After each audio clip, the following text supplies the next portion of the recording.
This is the very last emotional gymnastics for real estate agents on a Friday in this format. We will be bringing it back in another format. Sandra, if you guys don't know Sandra, Aaron, Jim, you know Sandra. Aaron, have you ever met Sandra? Just virtually right now. Like magician behind the scenes mostly. I got her on camera last couple weeks ago, but generally behind the scenes, behind almost everything else. Yeah, Sandra, you're wonderful. She's coming off mute for a second. You can chime in. You want to chime in? She's like, hi. Oh, hi there. Okay, let me show my face. There she is. Look at this. There we go. So Sandra, go ahead, Sandra. I was just gonna say, Jesse, welcome. Should I say it that this will be kind of the last for a while for emotional gymnastics? Yeah. It's the last one for a while, but then Sandra and I have been talking about a new format. So Aaron, don't worry, we'll bring it back. We're going to redo the format. We're going to bring it back. But Sandra has been behind the scenes helping us as we have figured out how to talk about the emotional side of being a real estate agent. Not like crying in your car type emotions. I mean, like dealing with like the psychology and the emotions behind, like, how does having a higher EQ actually typically turn out to higher job satisfaction, as well as turning into just making more money and having happier clients? So is that right, Sandra? That's what we're doing today. It is right. And, emotional intelligence is as important as, intelligence itself, or how to call that. But it's Tristan, our very own founder, Nick, our co-founder, that they work on it so much for a long time now that this is the reason why we have this group. And that's how they've been teaching everybody to be kind, because kindness is, emotional intelligence. And it's hard to, last time we're talking like how it's not easy to do that, especially if you do that all the time because of the so many factors, right? But it is easy if you're Aaron Drussel. So we've got a guest that was here today. He's very humble. So we've got Jim Godwin from Kansas City. You guys if you watched other episodes, Jim is an amazing team leader out of Kansas City.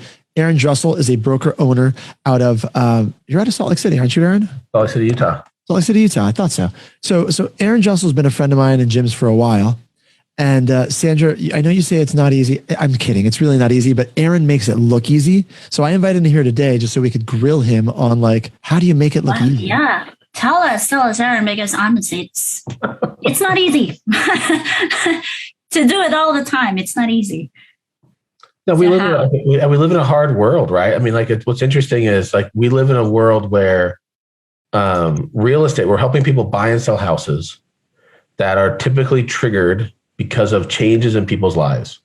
And oftentimes those changes that are happening in people's lives are some of the most emotional changes that are going on ever, whether it's a divorce situation or a new marriage or a birth of a kid, or maybe a death of a family member. Maybe it's a job relocation or a lost job or financial difficulties. Like all these different things are trigger points to now the most expensive financial process that typically people have to go through.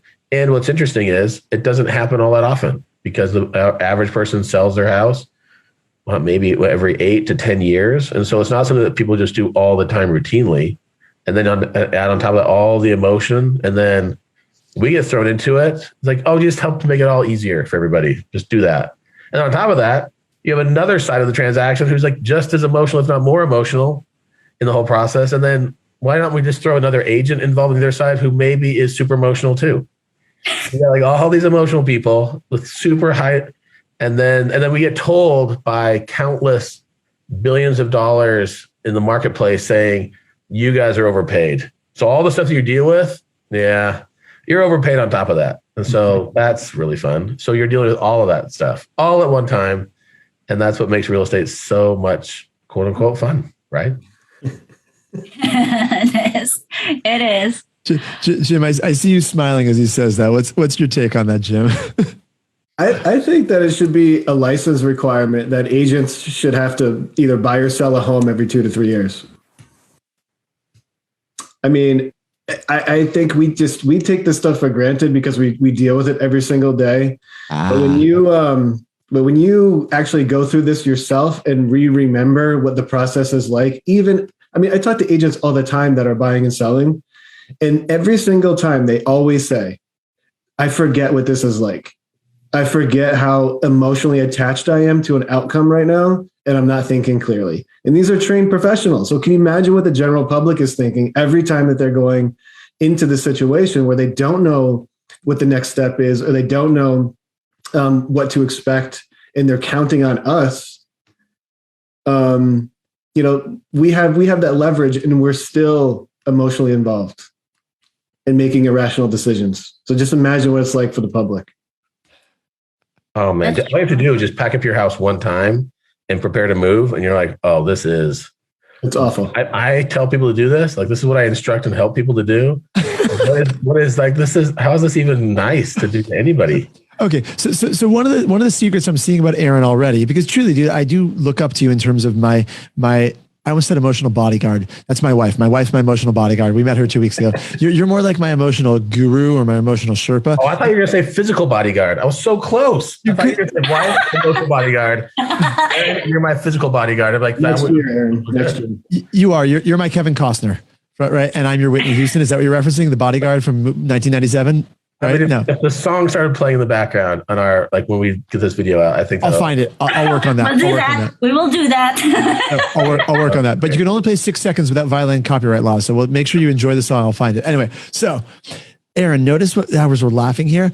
There's a certain sense of humor and levity that you bring to everything you do. Aaron's a serious guy. He's a really good businessman, but you also manage to work in humor, which I think might be part of your personality. Is that part of your toolbox, your toolkit? How does that tie into these situations? Definitely. I mean, I try to find ways of kind of breaking the monotony and kind of bringing in some humor in there to kind of lighten the tone. And that's something that I've really leaned into over the last couple of years. I mean, I started taking some stand-up improv classes. No kidding. Improv classes. I stepped into some musical improv.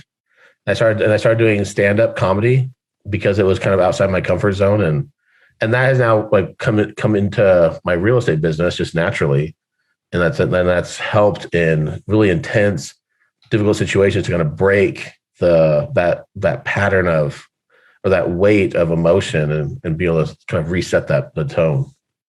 Which part has come in? The improv, the musical, all of the above, stand up? All of that, yeah. Well, I mean, the improv started. I mean, taking improv classes, that was super uncomfortable. And that was a journey going through that process. And what that did is it helped me to be really more skilled in dealing with really difficult situations and understanding how to not be intimidated with the unknown, because that's what improv is all about. You step on a stage, you have a 90-minute show, and you have nothing prepared, and you have to entertain an audience of 150 people in a crowd, and make them laugh and feel like they had a good experience and they paid money to be there. That's great. And then you throw in some musical stuff in there too, and that makes it like a little bit. That's for me, it's a little bit even more uncomfortable. Though that's been helpful in my real estate business, but it's been amazing to like connect with people in a different way too. Yeah. I mean, I'd love to spend a few minutes here, guys, because I didn't know where exactly we're going to go. Jim, you guys something you want to ask? So go ahead and ask. Yeah, it brought up a really, really good point when I was talking. He said something that really stuck out to me, which was he was bringing that into his real estate business. And I think that this is a really, really good lesson to learn, because we tend to compartmentalize and think that our real estate business is different from our personal life. That is a complete illusion. There is no separation between what you're doing, selling houses for people and buying and working with clients, than the rest of your life. It's all one big ball. And whether you are standing up doing improv or you're doing something that is causing pain and suffering, all of that will come into your business and will be integrated with your clients. So that's why we as real estate professionals have to always be conscious of what we're doing in our daily lives that are going to affect how we interact with our clients. That's powerful. I mean, what I've noticed in my real estate business is my business has grown in direct proportion to my personal growth. Yep. Like if I want my business to move forward, and if I'm feeling some sort of monotony, or if I'm feeling some sort of impasse or some sort of plateau, and all I have to do is look inward and find a way to get myself uncomfortable, and that's going to push my business to the next level. And I got to a plateau. I mean, I was doing a bunch of business. I started a brokerage. We were building that up. I was trying to find another place to grow. And I thought, man, this would be awkward to go take some improv classes. And I I remember vividly the drive to go to my first improv class and the butterflies I felt in my stomach. I was like, holy cow, I haven't felt that in a long time. Like I haven't felt that unease. I mean, because I go to listing appointments, no big deal. Like I hadn't been out of my comfort zone in a long time. And I remember getting there, sitting down, and a bunch of 20-year-old kids all around me, which I fit in perfectly with that group. And I remember the instructor said, okay, well, improv is all about building an airplane while it's in the air. So everybody get up, get on stage. I'm like, what the heck? Like, we didn't even learn anything yet. Like, what are we doing? And but that motion of getting uncomfortable is that's the growth of real estate, right? That's how we all grow in any aspect of real estate. Mm-hmm. It's how we build our real estate business, Sandra. It's how we build a giant Facebook group. It's putting the airplane together while it's in the air. I love that metaphor. Mm-hmm. Really, truly. And you might have heard me say this before, Sandra, but this really reminds me a lot, Aaron, of what you just said. The way we are in one thing is the way we are in everything. I don't know if you ever heard that before. The way we are in one thing is the way we are in everything. And so what you're saying, you bring into the rest of your life, like the fact that your business grew when you pushed yourself. I'm starting to do inventory in my head. I never thought about it that way. Of all of our friends, though, they all are on this personal growth path that I guarantee there's this level of personal growth that goes with business success. It just goes like that. It's really cool. But I do think learning to be funny was helpful for you too. And beyond the growth, I do think like you just being a funny human being helps with emotional stuff. What book was it? I know that you've read this book, Jesse. It was a book that talked about successful CEOs, and it said that they spend, I think, 60 to 70% of their day on personal growth. What was it? Game Changers? Is that the one you're thinking of? Maybe it was Game Changers. So, Aaron, I'll grab it.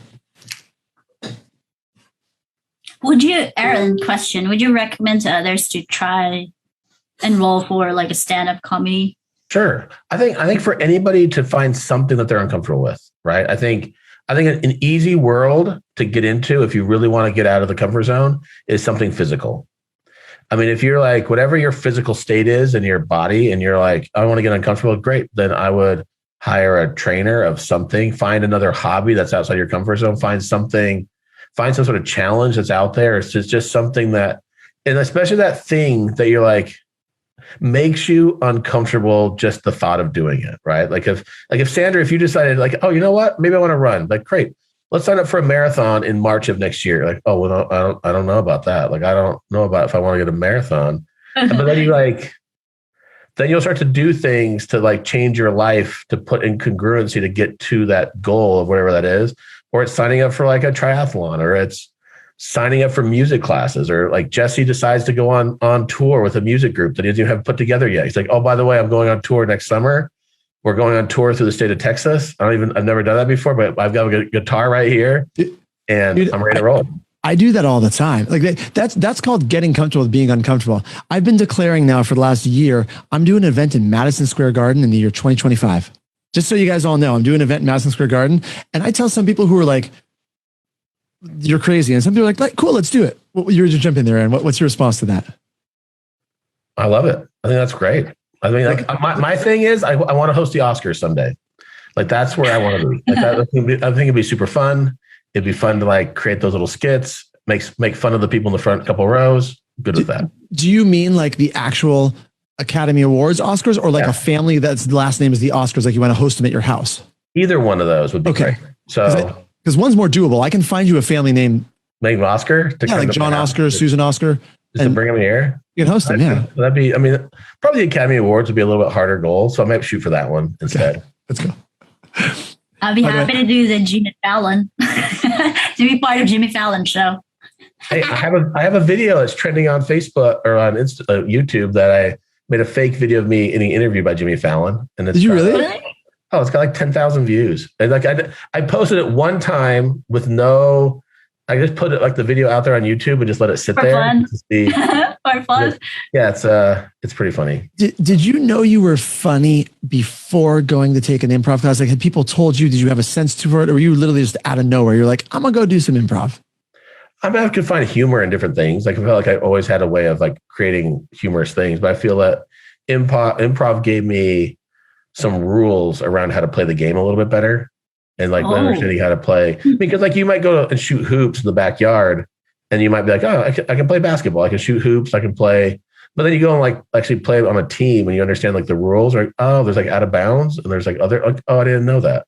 Like, and then you can like, and then playing the game, especially if you play the game with others now, you can start to do that. So if I were to like meet up with other people who improv, like, oh, okay, we know how to play with each other now because we understand some different basic tenets of how the game works. Is there a Michael Jordan of improv? Is there like an equivalent of that? Oh, I mean, you have some amazing talents out there. I mean, there's some amazing. I mean, the people who are on like Whose Line Is It Anyway, and there's various different groups of improv. But even some of the even people like Amy Poehler started at an improv. Like she had like Second City, right? And you have like groups that came through that, Tina Fey, and you have like some amazing Hollywood personalities come through that. Robbie Williams too, right? Started as an improv. Robbie Williams. Really? Before it became, I remember because I watched was an autobiography. You know, when they made one because after he kind of, took his life. I remember before the fame and all that, he started like an improv. Makes sense with a sense of humor. So is it helpful? Do you think, are there any rules from improv that translate over to emotional intelligence that we could unpack? Like the rules of improv, did they make any nice transition? Yeah, I think that like the basic tenet of improv is the concept of yes and. So when you're in a situation with someone because in real estate, oftentimes like people are trying to find differences. Like, and so if I'm in a very emotional conversation with someone else, it's easy to kind of like stand your ground and kind of figure out like your differences. But in improv, what you have to deal with is whatever someone suggests, like becomes the new reality. And you have to like build on that. So it's like building bricks with whatever bricks they put in place. And so if you and I were to have some sort of disagreement, I would agree with whatever you have to say. And I would add on some different things on top of that. Like I'm like, we're going to build to where we're going to try to get to versus trying to like go back to our separate sides and have this battle from two different positions. And then who's going to wave the white flag first? Who's going to be the one who? And so I think that that's one tenet that has like been helpful in that space. And I think that that's what that does is it creates a situation where instead of stepping back and away from a difficult situation, it's doing the opposite, which would be leaning into it, like stepping into the eye of a storm versus like stepping away from a situation. Also, Aaron, wouldn't you say that you also, as you're getting people to build these bricks, and go along with the story, is that you also have to have people buy in with what you're talking about? For sure. Yeah, definitely. It has to be some buy-in and some connection with people for sure. Because it makes the agreement easier and it makes them able to continue the story easier, right? Mm-hmm. There's a thing that we do, like there's a practice set of if you were and I were having a discussion on things, and if I were to say a couple words, and then you had to start the next sentence with the first letter of the first word that I said, what would happen is if I said, okay, whatever first word I say, you have to use the first letter for your first word. Mm-hmm. So if I were to do that, so if I, Jim, this is a great day. How are things going for you? Just great. Yeah, so just great. So now, the minute I said Jim, your mind started thinking of what that word was. And in all reality, you probably stopped listening to what I was saying. Mm-hmm. Like, right? Because you already started mentally, like, I got the word, I know, okay. You start processing that.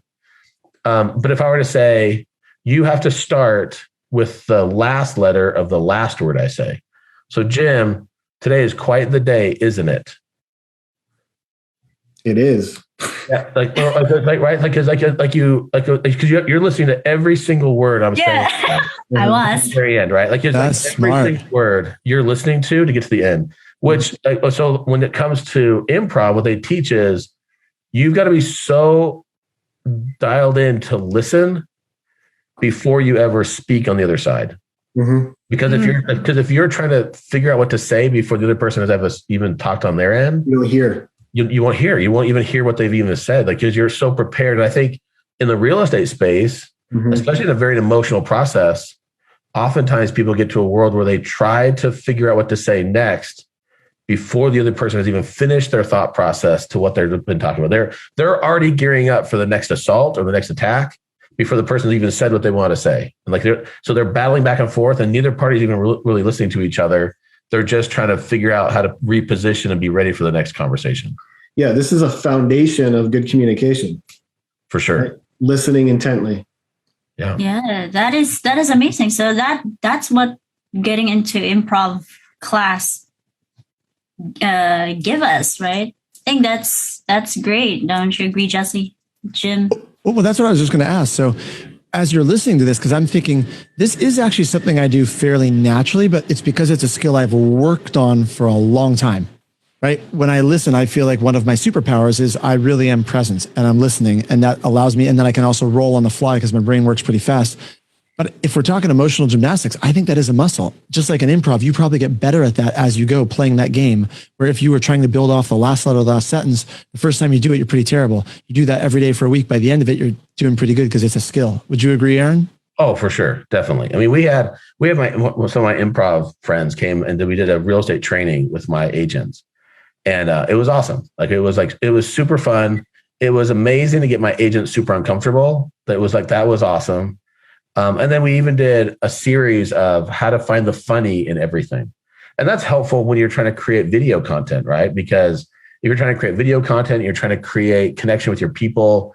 I mean, humor plays out. I mean, you're more likely to share a video if it's funny or if there's some sort of like fun interaction on there versus just, hey, everybody, this is Aaron. I've got some crazy market stats. So a lot of houses sold and a lot of people bought stuff and other people didn't. And that was just how things went. Interest rates are also here.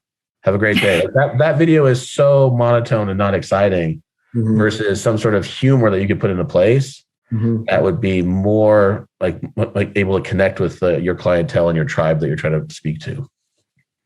There's pretty easy ways to integrate this into your training with your sales team. I mean, I've done something similar like this with some of my people. Is we do an exercise where we will repeat exactly what the person said. So we'll come up with a sentence or a paragraph, and that person will have to repeat exactly what the other person said. And then once we get that done, we'll do another exercise where we have to repeat the intent of what the person said. So they're not being a parrot. They're actually figuring out what the intent of the message is and repeating the intent instead of the message, instead of the actual word. I love that. And I had never thought of, it's been so many years since I had learned some of this stuff.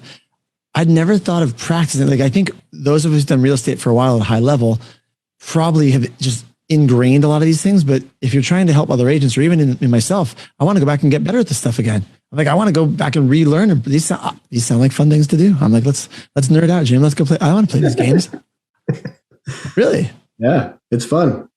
I love it. I have a question. Sorry, Jesse. No, go ahead, Sandra. Go for it. This just running in my head, and I'm not sure if this will be a stupid question, but I'd like to ask it anyway. Because Aaron here is so great, and you're right, Jesse. I don't know why I don't know Aaron until now. So Aaron, I just wonder in your transaction as a real estate agent, and just because I've seen this happen so many times here in the group, wherein, for example, their client would like to say lowball offer on a listing, and then internally they don't really agree. It's not right. But then they come into the transaction and the client just go in and say lowballing the offer. Like, if you're in that situation wherein your very own client thinks that way, how would you try to change that? Especially if you know that the house cannot be lowball offer because its value is just right. How would you talk to your client using the skill that you acquired from doing improv? From handling that kind of situation. So I have a buyer that wants to lowball on a house, and I know that there's just no way they're going to get that for this price. And how do I have that conversation? Yes. There's a couple different ways. I think the first thing is to remember that, and this is a lesson I've learned over the years, is that I would make probably twice as much money in real estate if I have power of attorney for all my clients. if in my buyer agent packet, like if I was just like, hey, listen, Mr. and Mrs. Buyer, like this is how it's going to work. Like, here's a power of attorney. trust me, this house we will find that I'll find for you is going to be amazing. You're going to love it. We'll get you moved in and I'll let you see it. Like once we get everything under contract and everything moving forward. Like if that was how it worked, like I would make so much more money in real estate. It doesn't really work that way. So I don't have power of attorney for my clients. And so in the end, I have to be at the mercy of their decisions, which oftentimes are not the decisions that I would make. So I have to be okay with the fact that they're going to make decisions that I'm not okay with. But the more information I can give them, the more information I can provide them, that'll be helpful in the process to hopefully they'll make better decisions.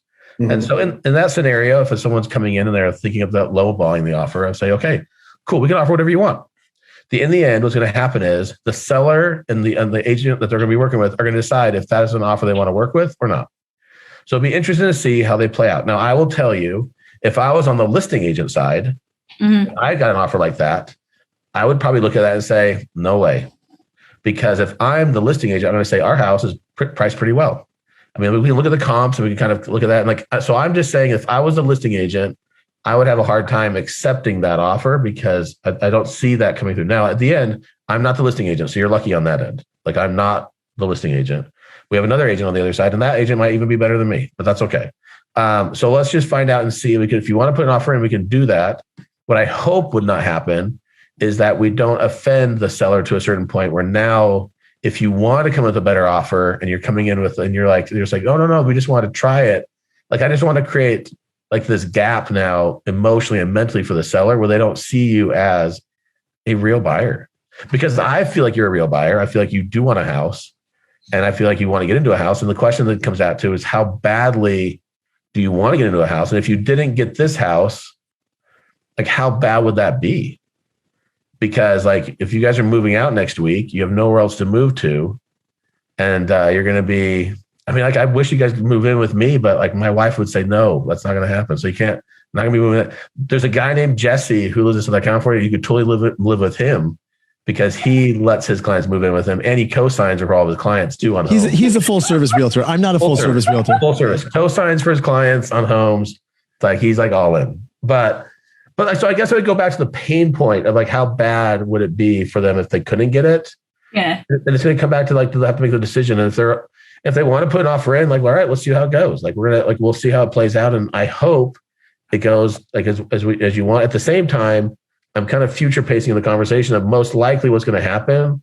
So when that does happen, it's not like, well, I'm like, well, we kind of thought that might happen. Right. But that's okay. Like we'll have to see if the next one will work out. The challenge is you guys, like buyers, like you guys have good taste in houses and it looks like other people do too.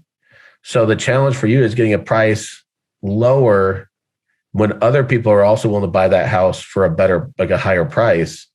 But if you guys had really bad taste, I think we could get away with like putting the offers in and getting like a really discount price, but you guys don't have really bad taste. Like people want the same house as you guys want.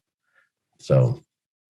Wow. It was good. It was good. Yeah. It was like making you feel good to not do that. That's what I felt the way you explained it, Aaron. Like, oh yeah, okay, I'm not going to do that then. Well, because it's hard to like. I think the hard part is the natural reaction is they want to do something. We disagree with that plan, so we're not going to tell them why that's a bad idea. And now we're at odds with them. Like we're at odds. So I just have to be agreeable to them. Like, okay, cool, let's do it. Here's what might happen though, which in our minds we know that like the odds of that happening. Like I could probably feel like a magic 8-ball because the odds are it's going to happen the way I'm predicting, right? Like very rarely am I going to be like the other side, be like, oh my gosh, thank you for lowballing us. Like we were just so and I'll go back to like, dude, buyers, like you're not going to believe this. Like, remember all that stuff I said about them? Like they're really excited about your lowball offer. Like I'm wrong. You guys are right. Like I don't know. I don't know what happened there, but the odds are like, I feel like as a gambling person, if I was putting odds on this, it's probably going to lay out the way I'm like predicting, right? Yeah. The way I was taught this, by the way, the concept, Aaron, have you ever heard the concept of planting seeds of doubt? Oh, I love that. Yeah. So that's how I was taught this. What you're doing is what I learned as planting seeds of doubt. You're saying, we're going to do your plan. You're the boss. You're in charge. I'll do whatever you want. And you're planting some seeds of doubt where it's like, but is it really going to go the way you think? Or, and because then they'll talk themselves out of it. I also call this Inception, right? If you guys see the movie Leonardo DiCaprio, if you've not, have you watched that movie, Aaron? Oh, totally. When he spins a little top at the end. Yeah. But does it keep spinning or does it fall over? That's the director. You got to watch the director's cut. Is that one 17 hours long? But the extended version. The extended version. I give that homework to people who are trying to get into sales. I go watch the movie Inception. And when you can do that, you'll be an amazing salesperson. And obviously there's no training in that movie, but the whole idea is if you can put an idea in someone's head and have them believe it's their idea, it is significantly better than telling them what to do. What you just did was Inception because it's planting seeds of doubt and allowing them to arrive at the conclusion of, I'm not putting in a lowball offer. That's a stupid idea. Aaron, why would you tell me to write a lowball offer? I want to put a full price offer. I'm coming over list price. Oh, absolutely. That's a great idea, right? They now feel like it's their idea, even though you're the one who really planned it. Yeah, that's true. That's true. And the reason why I asked to that, Aaron, because earlier I was listening to them when you said like you agree with their suggestion and then you layer over it. Like, how would you do that? Because I mean, if I like, well, that's wrong. That's wrong. if I hear it, if I see that what they said is wrong, I most of the time my immediate reaction is to say that is wrong. I wouldn't want to agree because I know that it is wrong. So I just I was trying to figure it out earlier. Like what? Well, if you know that they're wrong, why would you agree? Right. So now so that's the idea behind it. Now I know. Yeah. As soon as you tell somebody they're wrong, they want to do that exact thing. Mm-hmm. Yeah. Right. Yeah. So this is going back to completely taking our emotion out of the transaction and being a neutral party. And how we can't, even though that we think that this may be a lowball offer, we can't tell them it's the wrong thing to do. We have to do exactly what Aaron just said, because as soon as we tell them that it's a bad idea, they're going to think that we're working against them. Yeah, the more that they become defensive, right? So I think everybody should take note on that because I definitely did that. I was wondering earlier, why would you agree with their suggestion if you know that it's wrong? Because I told you Aaron's brilliant. I'm going to tie it full circle because this is like the last official emotional gymnastics for a while. So I want to bring it full circle to toddler real estate, which was the very first one of these we did, Aaron. You missed that one, Aaron Drussel, but it was called Toddler Real Estate, Lessons You Learn from Toddlers and how you can apply those so go back and check out that first one. But what you just said, Aaron, what you guys, Jim, what you all put together, I lived this last night with my 3-year-old and 6-year-old. And even though my 6-year-old is not technically a toddler, right? All of us human beings have certain wiring that we run on, certain programming that came from childhood. We just have a lot more baggage layered on top of we're in effect still the same people we were. Truly, sadly, we are. And so my son was like, I'm not washing my hair. Aaron, do you have that feeling ever you're not washing your hair?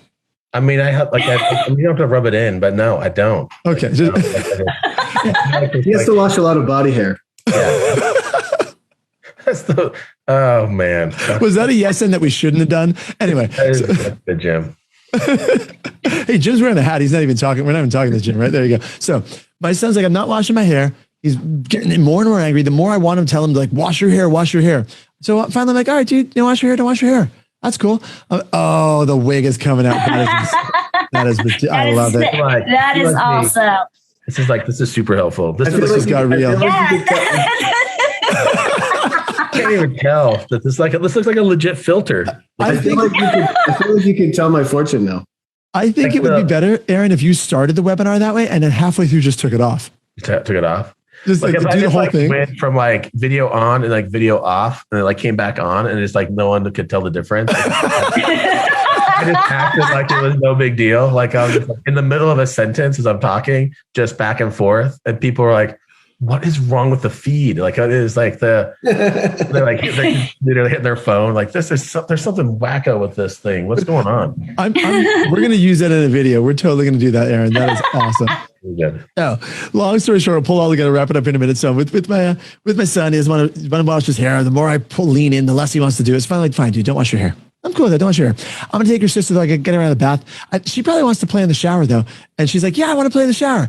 And he's like, I want to play in the shower. I'm like, no, you can't play in the shower. She's going to play in here. You can't, don't come in here. It's fine. Just her. And he's like, I'm going to get in. I'm going to get in there first. And I'm going to wash my hair. I'm like, no, don't do that. No, you're fine. He's like, yeah, I'm going to go do it. Within minutes, he went from fighting me to he washed his own hair and got out of this. I'm like, what just happened? It's what you described. We do this every day. We call it giving him options. Yeah. If like he didn't want to take a shower, my son didn't want to take a shower last night too, and we gave him two options. Do you want to take a shower while jumping on one foot, or do you want to take a shower doing something? I forget what we said, but he picked one of them. Like they always pick one. Oh, see, my son doesn't pick them. My son sees through alternative choice closes. He sees right through them. My son's the same. He's like super difficult. And like my son was like losing his cool the other day. Like he just like lost his mind. He was screaming and yelling. And I just said, man, if you really want us to do something, you got to get louder. Like you got to get louder than that. And like, he's like, what? I'm like, dude, you got to get louder. Like I'm trying to get him to get louder. And then he got mad to get louder because that's what I wanted to do. And he's like, well, I'm not going to get louder. I'm like, no, you got to get loud. Like you got to get, wait, you're not saying anything. You got to, and then like, though all of a sudden like it shifted his whole thing where he has like, he's super quiet now. I'm like, dude, what do you got to yell. I'm not going to yell because you want me to, I'm not yelling. I'm not going to yell. And it was just funny how it shifted so quick in his mind because he thought like yelling was going to get me. And like, oh yeah, now we're going. Like now let's do it. Let's get loud. And that was just lean in, Aaron. I love it. That's my takeaway from this whole thing. Like I learn every time I talk to Aaron. I told you guys he's like my emotional Sherpa. Yeah, I learned too. Yeah, I learned from Jim. I learned from Aaron. So my takeaway from this, Aaron, can I sum it up in 2 words? Is lean in. Love it. Lean in. All right, yeah. we got like 2 minutes. You guys have any final thoughts? You want to pull this all together and he put a nice bow on it? How do I want to wrap this up? Any final thoughts from Aaron or Jim? Just quick. I mean, if we're talking lean in, one of the best lead conversion movies to watch is the movie Hitch with Will Smith, where he's talking about that doorstep scene where he's talking about like he's with Kevin James. Because you'll see that there's like 2 routes that people go with like lead conversion. They try to go the convincing route, where they try to convince people to see their view, or there's a compelling route, which is drawing people back closer. And real like emotional intelligence is you can provide enough value and insights where people are drawn to you versus trying to convince them the way to go. So that's where like lean in comes in. I love that. And just to close all the loops, Aaron. There's